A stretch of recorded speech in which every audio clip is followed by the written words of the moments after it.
Netanyahu memberi lampu hijau bagi warga Israel untuk menembaki warga Palestina. Rencana Perdana Menteri Israel untuk mempercepat izin kepemilikan senjata bagi warga Israel memberikan lampu hijau untuk melakukan lebih banyak kekerasan terhadap warga Palestina, kata para analis.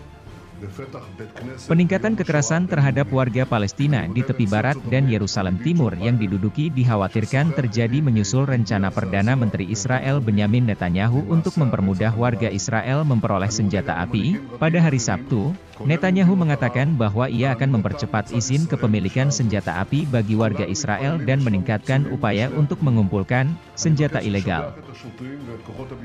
Kantornya juga menjanjikan langkah-langkah baru untuk memperkuat permukiman ilegal Israel di tepi barat yang diduduki. Pengumuman tersebut dibuat setelah pertemuan Kabinet Keamanan Netanyahu yang diisi oleh para politisi garis keras terkait 2 penembakan yang mencakup serangan di Yerusalem Timur yang diduduki. 7 orang tewas dalam penembakan di luar sebuah sinagog Yerusalem Timur pada hari Jumat. Penembakan tersebut terjadi menjelang akhir bulan yang penuh dengan konfrontasi dan menyusul serangan Israel di kota Jenin, tepi barat, yang diduduki, yang menewaskan 9 orang Palestina dan baku tembak antara Israel dan Gaza. Secara keseluruhan, pasukan Israel telah menewaskan 32 warga Palestina bulan ini. Pemerintahan baru Israel, yang diresmikan bulan lalu, merupakan pemerintahan paling kanan dalam sejarah negara tersebut dan telah memicu ketakutan bagi warga Palestina yang tinggal di bawah pendudukan militer Israel di tepi barat dan di Israel, serta warga Israel yang beraliran kiri. Bagian dari pemerintahan baru ini adalah Menteri Keamanan Nasional Itamar Ben-Gvir dan Menteri Keuangan Bezalel Smotrich, yang keduanya vokal tentang niat mereka untuk memperluas permukiman ilegal di tepi barat yang diduduki dan pencaplokan tanah Palestina, serta terkenal karena menghasut kekerasan terhadap warga Palestina. Keduanya adalah pemukim yang tinggal jauh di dalam tepi barat yang diduduki. Anda memiliki Menteri Keamanan Nasional yang telah menyatakan dengan sangat jelas bahwa dia percaya untuk membunuh warga Palestina. Anda memiliki Menteri Keuangan yang telah menyatakan dengan jelas bahwa warga Palestina berada di sini hanya untuk sementara waktu, ujar analis yang tinggal di Haifa, Diana Butu, kepada Al Jazeera. Dan Anda juga memiliki seorang Perdana Menteri yang menegaskan bahwa orang-orang harus dipersenjatai dan mereka tidak akan melakukan apapun untuk menghentikan pembunuhan terhadap warga Palestina. Anda dapat melihat resepnya adalah semakin banyak orang Palestina yang akan dibunuh. Menurut Kementerian Kesehatan Otoritas Palestina, lebih dari 200 warga Palestina terbunuh pada tahun 2022. Perserikatan Bangsa-Bangsa, PBB, mengatakan bahwa itu adalah tahun paling mematikan bagi warga Palestina dalam 16 tahun terakhir.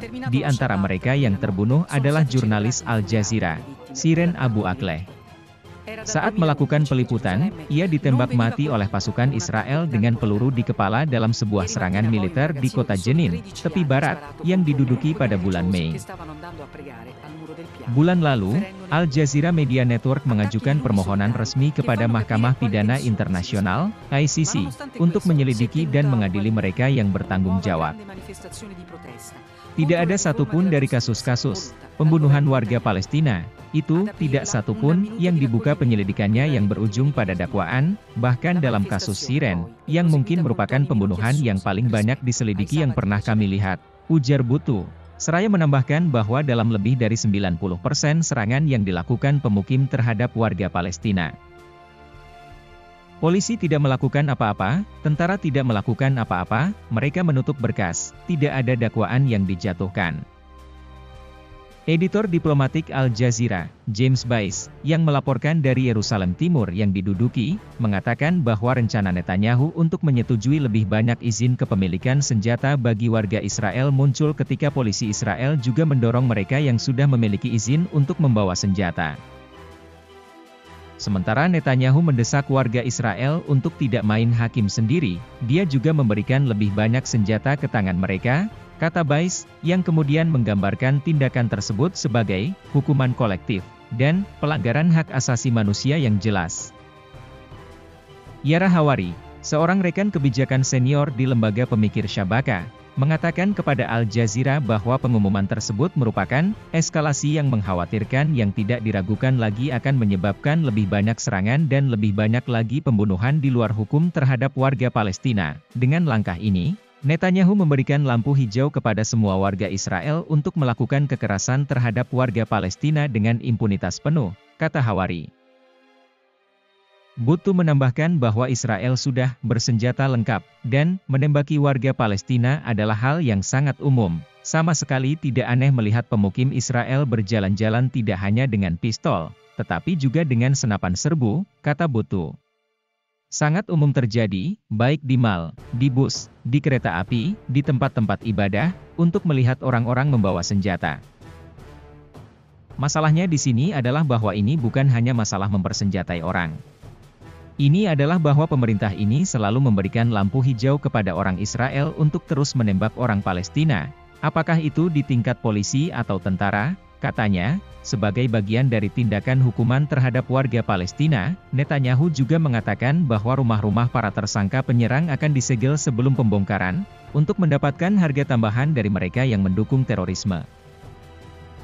Kantornya mengatakan bahwa tunjangan jaminan sosial untuk keluarga penyerang juga akan dibatalkan. Buttu mengatakan bahwa pemerintah tidak hanya mencoba mempersenjatai orang, tetapi juga mencoba mengambil tindakan hukuman tidak hanya terhadap individu, tetapi juga terhadap keluarga mereka. Sekarang pemerintah juga mengambil langkah lebih jauh, yaitu mencoba mencabut kewarganegaraan mereka, mencoba mencabut hak-hak kebangsaan mereka.